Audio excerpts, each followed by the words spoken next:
The cargo freighter Starbound had just finished unloading its shipment of rare metals when Adam noticed her. She sat alone on the dock's edge, her crystalline blue skin catching the artificial light of Station Omega-7.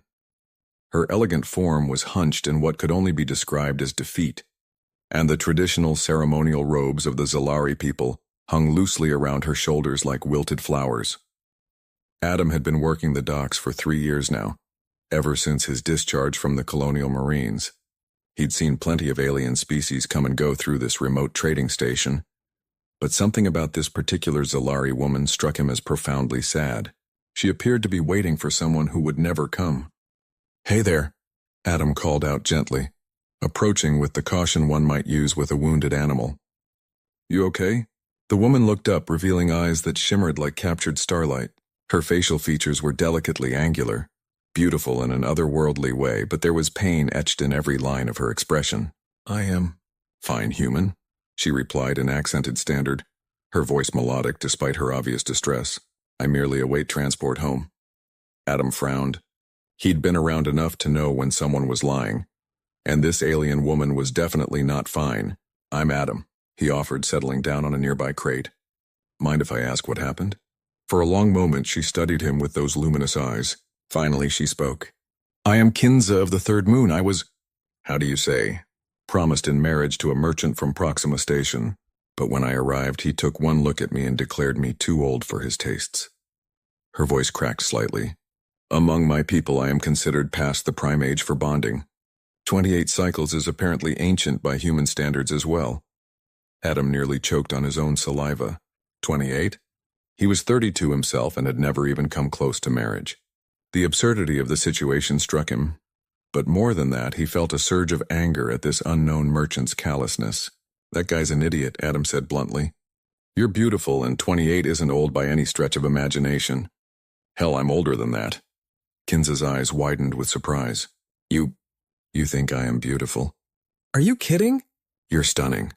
Adam found himself speaking from the heart, something he rarely did with strangers. "That merchant doesn't deserve you." A small smile played at the corners of Kinza's lips. "You are kind, Adam of the docks, but I fear I'm now a burden to my family. They spent their life savings arranging this marriage. Without it, I bring only shame upon our house." Adam felt something shift inside his chest. Here was someone who'd been cast aside, deemed worthless by people who couldn't see past arbitrary numbers. It reminded him of his own situation, discharged from the military with partial disability, working menial jobs while younger recruits got the promotions. Society had a way of discarding people the moment they no longer fit the mold. "Marry me," Adam said suddenly. Kenza blinked. "Pardon?" "Marry me," Adam repeated more confidently this time. "Look, I know this sounds crazy, but hear me out. You need a marriage to save face with your family, and I—" He paused, realizing something about himself in that moment. "I've been alone my whole life. Not because I wanted to be, but because everyone's always looking for something perfect, something ideal. Maybe we're both just tired of being overlooked." "You cannot be serious," Kenza whispered, but there was hope flickering in her starlight eyes. "I've never been more serious about anything." Adam stood up and extended his hand. "I don't know you well yet, but I know you deserve better than being abandoned on a dock. And honestly, I think you're exactly what I've been looking for without knowing it." Kenza stared at his outstretched hand for what felt like an eternity. Then slowly she reached out and took it. Her skin was warm despite its crystalline appearance, and Adam felt a spark of connection that he'd never experienced before. "The cultural barriers," she began hesitantly. "We'll figure it out together," Adam interrupted. "Humans are pretty adaptable. It's kind of our thing." 2 hours later, they stood before the station's automated legal interface, speaking their vows in both Standard and Zalari. Adam had never felt more certain about anything in his life. When Kenza smiled at him, really smiled with joy instead of sadness, he knew he'd made the right choice.